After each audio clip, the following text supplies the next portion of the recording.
성경 한 구절 읽어보겠습니다.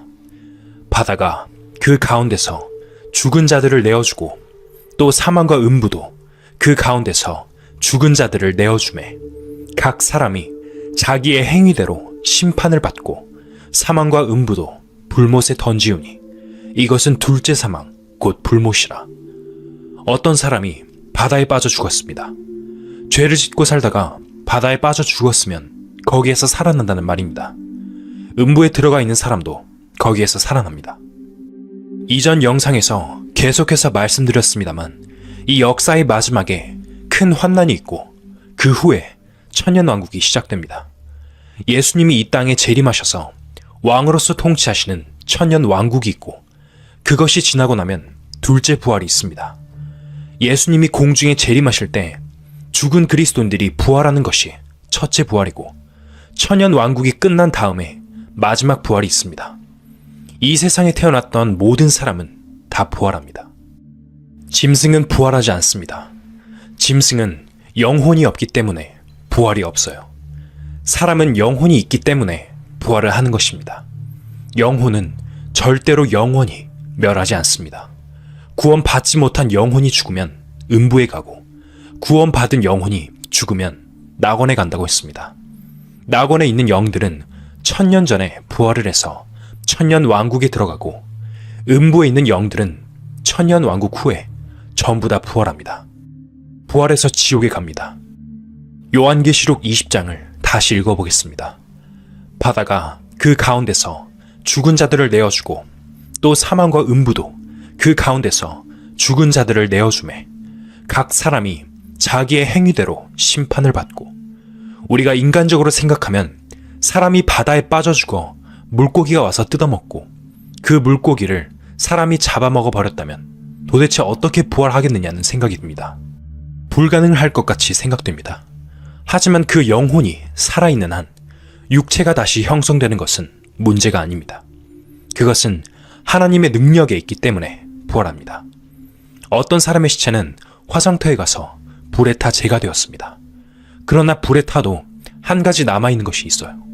불에 탄다고 해서 원소 자체가 없어지는 것은 아닙니다. 지구는 본래 헬륨이라는 원소에서 만들어지는데 불에 타면 원소로 돌아가 있는 것입니다. 그렇기 때문에 반드시 부활합니다. 저도 여러분도 다 부활합니다. 그러나 심판의 부활이냐 생명의 부활이냐 그것이 문제인 것입니다. 선한 일을 행한 자는 생명의 부활로, 악한 일을 행한 자는 심판의 부활로 나오리라. 만일 여러분이 지금 세상을 떠난다면 어떤 부활을 받을 것 같습니까? 지옥의 뜨거운 불못은 유황불못이라고 했는데 영원히 타 죽지 않는 이유는 바로 부활한 몸이기 때문입니다. 부활한 몸은 타서 없어지는 몸이 아닙니다.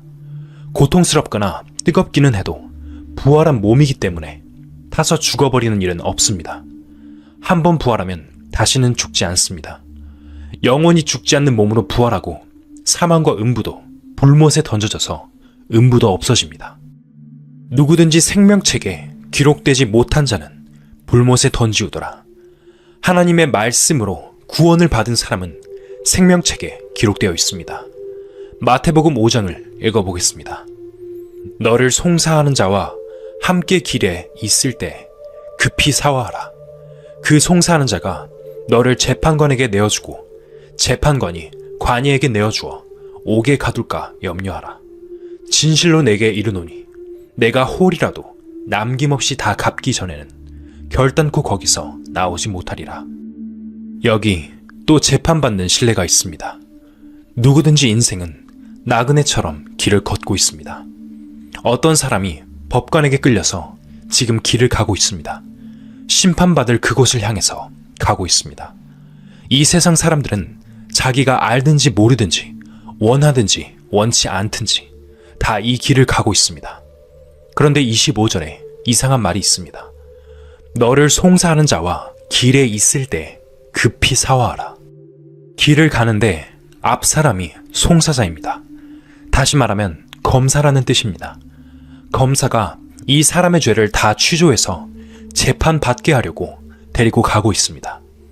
그 사람이 송사자인 검사에게 끌려가고 있습니다. 그런데 예수님은 송사하는 자와 함께 길에 있을 때 종점인 심판 자리에 도착하기 전에 검사와 사화하라는 것입니다. 서로 좋게 하라는 뜻입니다. 좋게 하지 않으면 결국 심판대까지 가야 합니다. 검사와 잘 이야기해서 검사가 불기소 처분을 하면 재판을 안 받게 됩니다. 불기소 처분을 받을 수 있도록 검사에게 잘하라고 말한 것입니다. 만일 그렇게 안 되면 송사하는 자가 재판관에게 넘겨주고 재판관은 재판을 해서 관이에게 내어주어 옥에 가둘까 염려하라고 했습니다. 지옥을 말하는 것입니다. 여기서 검사는 누구일까요? 바로 이 검사는 여러분의 양심입니다. 이 세상 사람들은 평생 양심의 송사를 받으면서 양심의 가책을 받으면서 길을 걷고 있습니다. 양심의 가책을 받으며 심판받으러 가는 길을 걷습니다.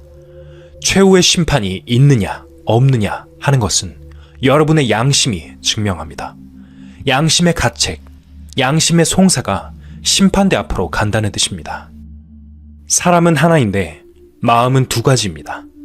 죄를 짓는 마음과 죄를 지은 후 왜 그랬을까 하고 후회하고 양심이 괴로운 이 두 가지 마음이 사람에게 있습니다. 여러분 속에도 분명히 두 가지 마음이 있습니다. 하나는 죄 짓는 마음이고 또 하나는 죄를 짓고 후회하며 가책받는 마음입니다. 로마서 2장을 읽어보겠습니다. 율법 없는 이방인이 본성으로 율법의 일을 행할 때는 이 사람은 율법이 없어도 자기가 자기에게 율법이 되나니. 여기서 자기가 자기에게 율법이 된다는 말은 양심의 법을 가리킵니다. 계속해서 읽어보겠습니다. 이런 이들은 그 양심이 증거가 되어 그 생각들이 서로 혹은 송사하며 혹은 변명하여 그 마음에 새긴 율법의 행위를 나타내느니라. 이방 사람에게 율법은 없지만 그가 남의 물건을 훔치면 양심의 법이 와서 너는 도둑놈이다. 내가 누구누구의 물건을 훔쳤구나 하고 송사합니다. 내 양심이 계속 괴롭다 보면 내 마음 한쪽에서는 할 수 없지 뭐. 난 도둑질을 안 하면 먹고 살기 힘든데 어떻게 해? 하고 변명하는 변호사가 있습니다. 여러분 마음의 한쪽에는 검사가 있고 한쪽에는 변호사가 있어요. 자기가 잘못하면 후회되고 가책이 있습니다. 그렇지만 평생 그것 때문에 가책만 받으며 살 수는 없어요. 조금 시간이 지나면 적당히 얼버무려 속에서 변호를 해버립니다. 그리고는 아무 일도 없었던 것 같이 지나갑니다. 그때 그 죄가 책에 기록되는 것입니다. 그것으로 끝나는 것이 아닙니다. 선고가 남아 있습니다. 로마서 2장을 읽어보겠습니다. 곧 내 복음에 이른 바와 같이 하나님이 예수 그리스도로 말미암아 사람들의 은밀한 것을 심판하시는 그날이라. 양심의 가책은 검사입니다. 그것을 적당히 변명해서 뒤로 밀어놓았습니다.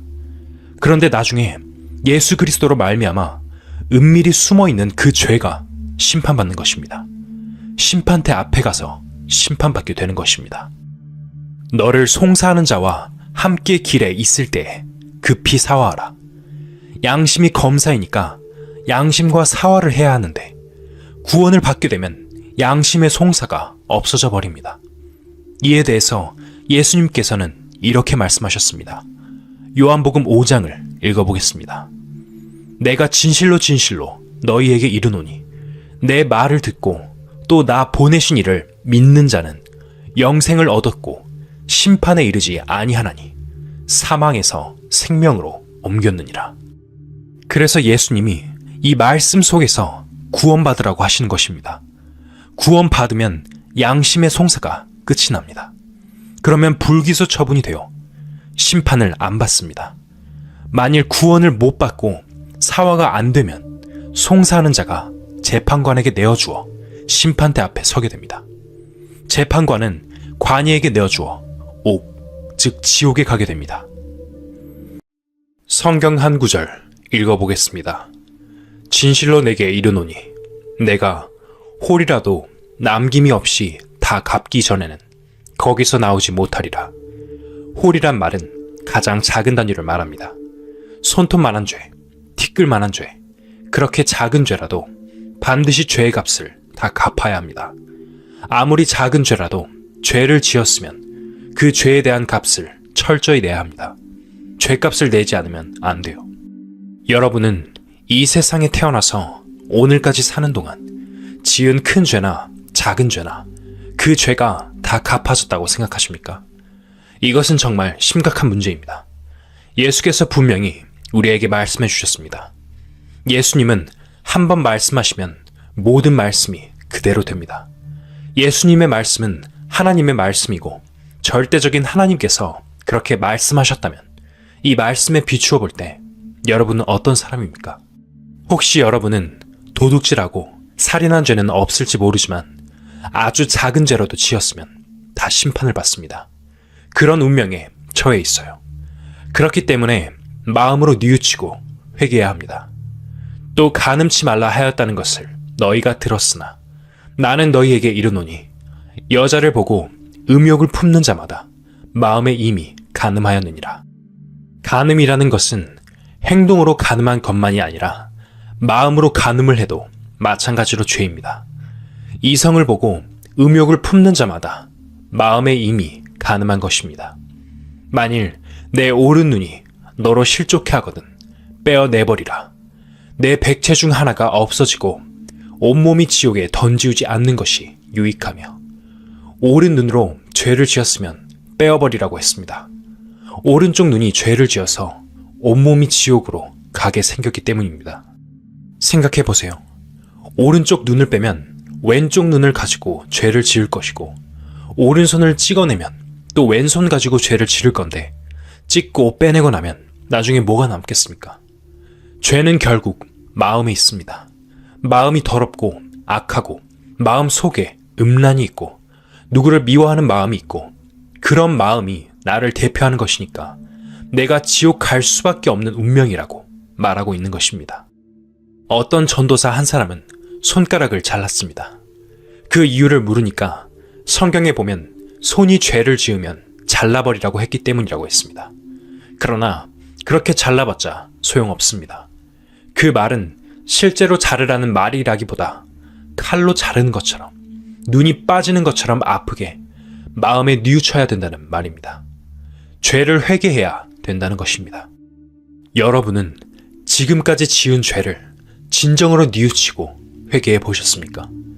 많은 죄를 지으면서 하나님 앞에 회개하지 않고 뻔뻔스럽게 살아오지는 않았습니까? 과연 그런 마음 상태를 가지고 천국에 갈 수 있을까요? 죄를 뉘우치고 회개하지 않으면 안 됩니다. 로마서 1장을 읽어보겠습니다. 하나님의 진노가 불의로 진리를 막는 사람들의 모든 경건치 않음과 불의에 대하여 하늘로 쫓아 나타나나니 이는 하나님을 알만한 것이 저희 속에 보임이라. 하나님께서 이를 저희에게 보이셨느니라. 창세로부터 그의 보이지 아니하는 것들 곧 그의 영원하신 능력과 신성이 그 만드신 만물에 분명히 보여 알게 되나니 그러므로 저희가 핑계치 못할지니라. 하나님을 모르는 죄, 하나님을 부인하는 죄는 무서운 진노의 심판을 받는다고 했습니다. 그 다음 절을 보시면 하나님을 알지만 심판받는 사람이 있습니다. 이어서 읽어보겠습니다. 하나님을 알되 하나님으로 영화롭게도 아니하며 감사치도 아니하고 오히려 그 생각이 허망하여지며 미련한 마음이 어두워졌나니 스스로 지혜 있다 하나 우준하게 되어 썩어지지 아니하는 하나님의 영광을 썩어질 사람과 금수와 버러지 형상의 우상으로 바꾸었느니라. 하나님을 안다고 하면서 하나님으로 영화롭게 아니하고 자기만을 영화롭게 한 것입니다. 하나님의 영광을 돈 자랑하고 세력 자랑하고 또 우상 숭배하는 것으로 바꿔버렸습니다. 감사치도 아니하고 란 말은 무슨 말입니까? 요즘 예수님을 믿는 사람들은 감사를 많이 합니다. 입에 감사가 달렸습니다. 물 한 잔 들고도 하나님 감사합니다. 사과 한 쪽 들고도 하나님 감사합니다 합니다. 크리스마스가 되면 크리스마스 감사, 정월 초하루가 되면 신년 감사 헌금, 생일 되면 생일 감사, 취직 되면 취직 감사, 결혼하면 결혼 감사, 아기 낳으면 또 감사, 감사가 줄줄이 달렸습니다. 부흥 집회하면 특별 감사 헌금을 합니다. 감사를 많이 해요. 이런 모습들을 보면 감사하지도 아니하고 란 말이 해당이 안 되는 것 같습니다. 그런데 그런 감사를 아무리 많이 해도 근본적인 감사가 없었으면 아무 소용이 없습니다. 예배당을 다니면서 감사 헌금을 많이 해도 하나님, 내 죄를 용서해 주셔서 감사합니다 한 적이 있었습니까? 하나님, 내 영혼을 구원해 주셔서 감사합니다 하는 감사가 없었으면 다른 감사는 다 소용없습니다. 여기서 감사하지도 아니한다는 말은 바로 그 감사가 없었다는 뜻입니다. 이사야 12장을 읽어보겠습니다. 그날에 내가 말하기를 여호와여 주께서 전에는 내게 노하였사오나 이제는 그 노가 쉬었고 또 나를 안위하시오니 내가 주께 감사하겠나이다 할 것이니라. 보라, 하나님은 나의 구원이시라. 내가 의뢰하고 두려움이 없으리니 주 여호와는 나의 힘이시며 나의 노래시며 나의 구원이심이라. 그러므로 너희가 기쁨으로 구원의 우물들에서 물을 기르리로다. 그날에 너희가 또 말하기를 여호와께 감사하라. 그 이름을 부르며 그 행하심을 만국 중에 선포하며 그 이름이 높다 하라. 여기 어떤 것에 대한 감사라고 되어 있습니까? 바로 구원의 감사입니다. 어떤 사람들은 구원받은 날이 있어야 한다고 가르치기 때문에 이단이라고 합니다. 감리교 창시자인 요한 웨슬레는 1738년 5월 24일 저녁 8시 45분에 구원받았습니다. 프랑스가 낳은 17세기의 위대한 과학자이며 수학자이자 사상가였던 파스칼도 구원받은 날짜가 있습니다. 미국 복음주의 운동의 선두 역할을 한 D.L. 무디도 구원받은 날이 있습니다. 개신교 선교운동의 선구자인 진젠도르프 백작도 구원받은 날이 있어요. 분명히 성경에도 그 날이 있습니다. 그날에 내가 말하기를 여호와여 주께서 전에는 내게 노하셨사오나 구원받기 전에는 노하신 하나님이 무서웠습니다. 이제 구원받음으로써 그 노가 쉬었습니다. 나를 안위하시오니 내가 주께 감사하겠나이다 할 것이니라. 보라, 하나님은 나의 구원이시라. 내가 의뢰하고 두려움이 없으리니 주 여호와는 나의 힘이시며 나의 노래시며 나의 구원이심이라. 성경 말씀을 깨달을 때 성령이 오시면서 한없는 감사의 마음이 일어나는데 그것은 성령으로 말미암은 감사입니다. 제게 아주 얇은 책이 한 권 있습니다. 기독교란 무엇인가? 라는 제목으로 신학박사 한경직 목사님이 쓴 책입니다. 이 책 끄트머리에 보면 사람에게는 생일이 2번 있어야 한다는 것을 아주 강력하게 강조하고 있습니다. 첫 번째 생일은 어머니 모태에서 태어난 생일, 두 번째 생일은 거듭날 때의 생일입니다. 한경직 목사님도 그것을 강조하셨어요. 이 성경도 분명히 그렇게 말합니다. 여러분, 하나님 앞에 구원받은 감사를 드린 적이 있습니까? 만일 그 감사가 없었으면 심판을 받습니다. 로마서 1장을 읽어보겠습니다. 그러므로 하나님께서 저희를 마음의 정욕대로 더러움에 내어 버려두사 저희 몸을 서로 욕되게 하셨으니 이는 저희가 하나님의 진리를 거짓 것으로 바꾸어 피조물을 조물주보다 더 경배하고 섬김이라. 주는 곧 영원히 찬송할 이시로다. 아멘. 하나님이 만들어 놓으신 피조물을 조물주, 창조주보다 더 경배하고 섬긴다고 했습니다. 이 말씀 앞에 여러분 자신을 한번 비춰보시길 바랍니다. 내가 오는 날까지 이 세상 살아오면서 하나님을 더 귀하게 여겼는지, 아니면 하나님이 만들어 놓은 이 세상 물질, 의복, 보물, 집 등 이 세상 것을 더 귀하게 여겼는지 말입니다. 그것이 죄입니다. 사람들은 도둑질 등 인간 대 인간으로서 지은 죄만 알지 하나님을 영화롭게 하지 않고 하나님을 섬기지 않고 하나님을 더 사랑하지 않는 것은 죄가 아닌 줄 압니다. 성경 한 구절 읽어보겠습니다. 그 중에 한 율법사가 예수를 시험하여 묻되 선생님이여 율법 중에 어느 계명이 크니이까?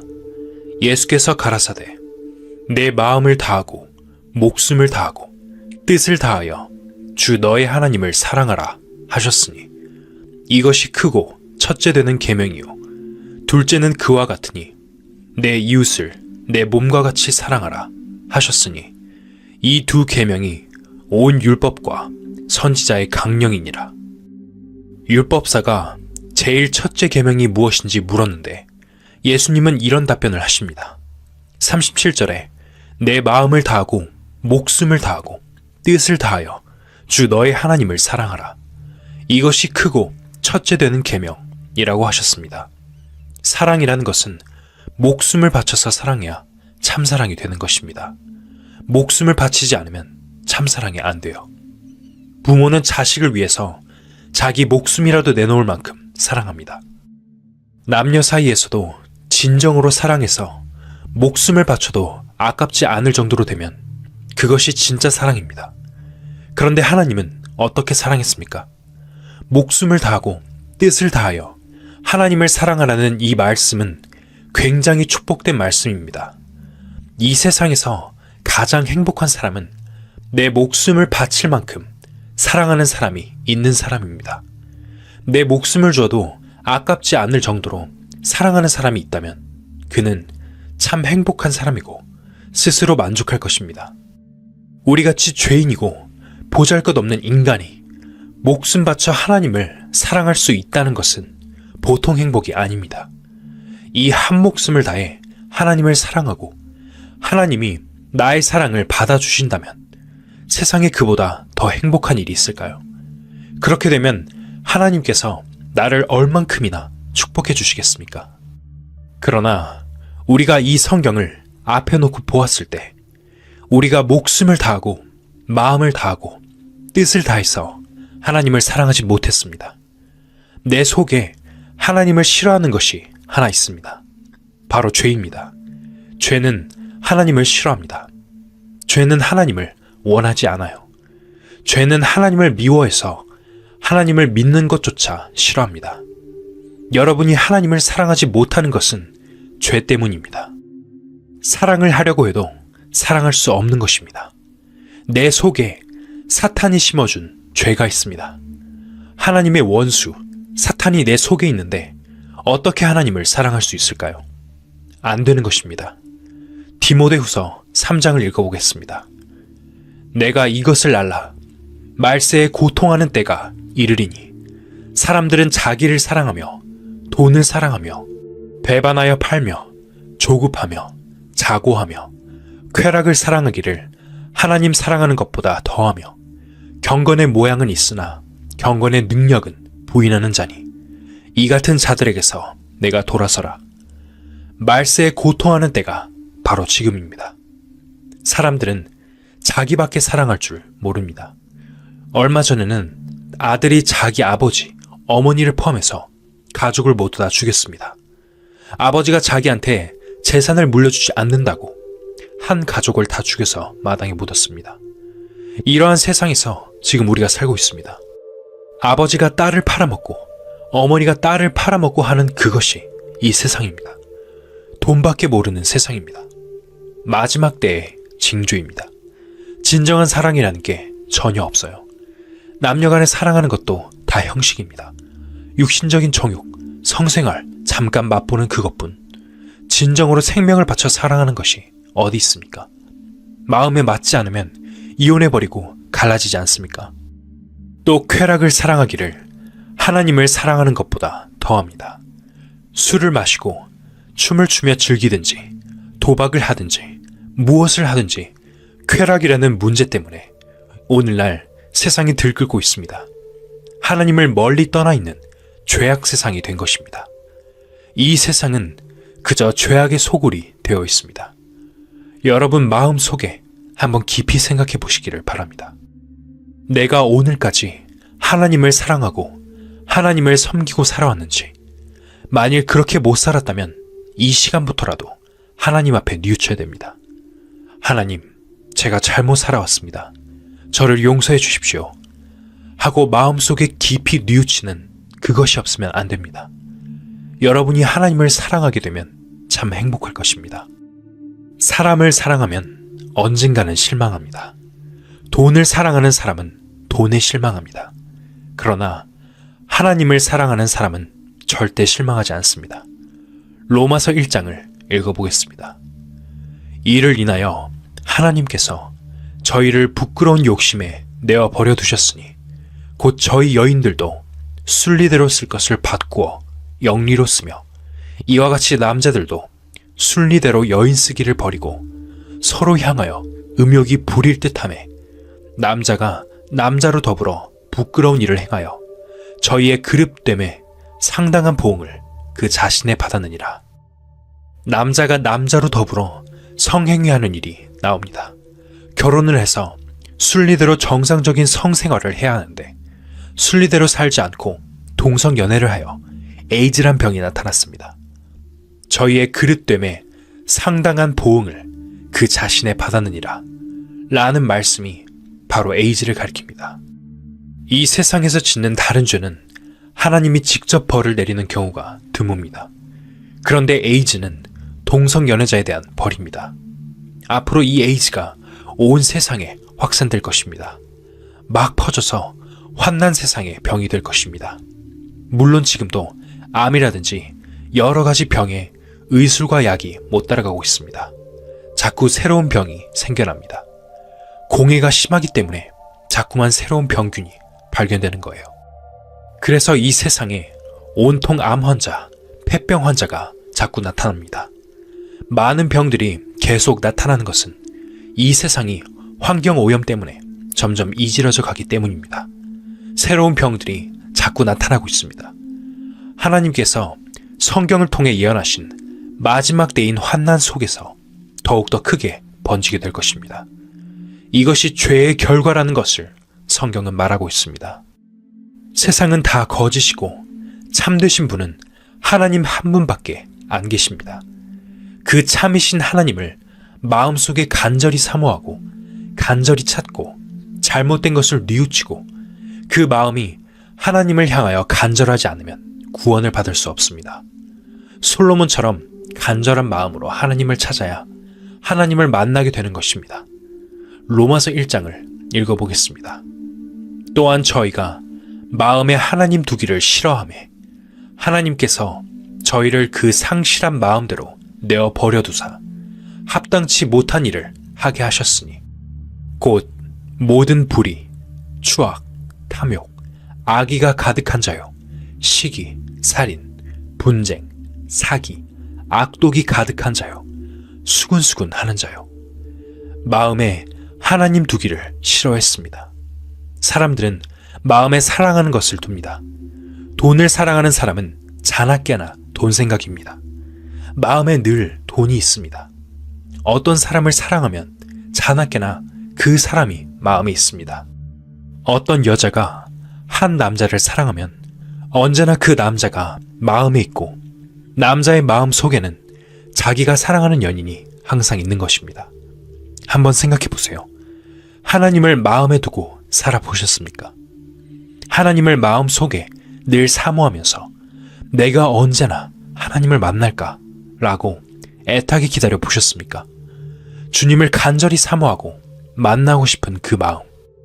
혹시 여러분 중에 하나님의 구원을 아직 못 받으셨다면 주님을 그렇게 간절히 사모하는 마음, 주님을 만나고 싶은 간절한 마음이 없으면 안 됩니다. 그런 간절한 마음이 있을 때 주님은 만나주십니다. 주님을 사랑해야 할 그 마음 속에 별 잡다한 것이 다 들어와 있습니다. 눈으로 보는 것마다 가지고 싶고 노래 소리 들으면 그 노래를 알고 싶고 귀로 듣는 것 전부 다 가지고 싶은 마음으로 어떻게 주님을 만날 수 있습니까? 성경에서 말하기를 심령이 가난한 자가 복이 있다고 했습니다. 가난한 자란 말은 거지란 뜻입니다. 주님을 사모해서 주님을 만나고 싶어서 하나님을 마음에 모시고 싶어서 온 마음을 다 기울이면 왜 하나님이 만나주시지 않겠습니까?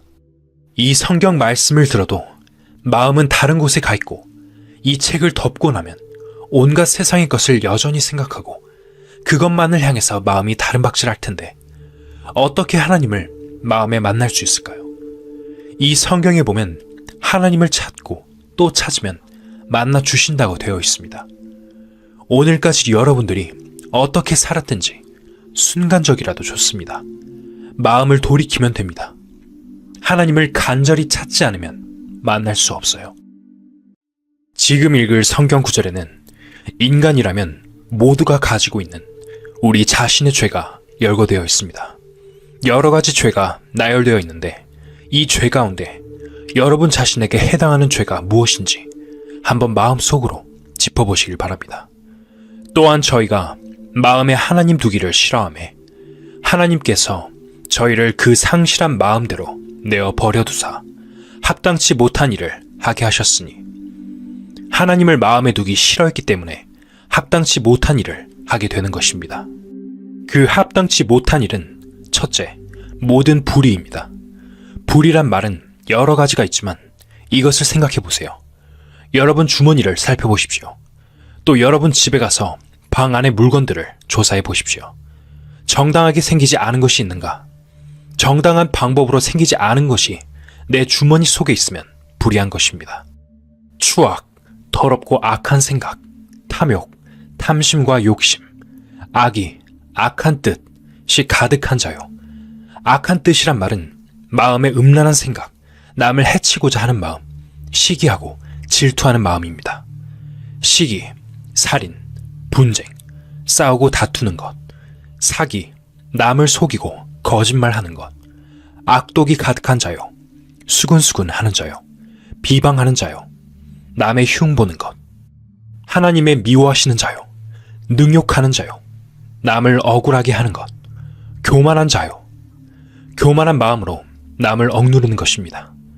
자랑하는 자요, 악을 도모하는 자요, 부모를 거역하는 자요, 우매한 자요, 어리석은 것, 배약하는 자요, 약속을 위반하는 것, 무정한 자요, 무자비한 자라. 동정을 베풀지 않습니다. 저희가 이 같은 일을 행하는 자는 사형에 해당한다고 하나님의 정하심을 알고도, 여기서 사형에 해당한다는 말은 부활한 몸으로 영원히 지옥에 들어가게 되는 둘째 사망을 뜻합니다. 여기 나열된 죄 중에 특히 여러분 자신에게 해당하는 죄가 있으면 그 죄를 놓고 하나님 앞에 깊이 뉘우치고 회개해야 합니다. 마음속에 깊이 뉘우치지 않으면 안 됩니다. 로마서 2장을 읽어보겠습니다. 혹 내가 하나님의 인자하심이 너를 인도하여 회개케 하심을 알지 못하여 그의 인자하심과 용납하심과 길이 참으심의 풍성함을 멸시하느뇨.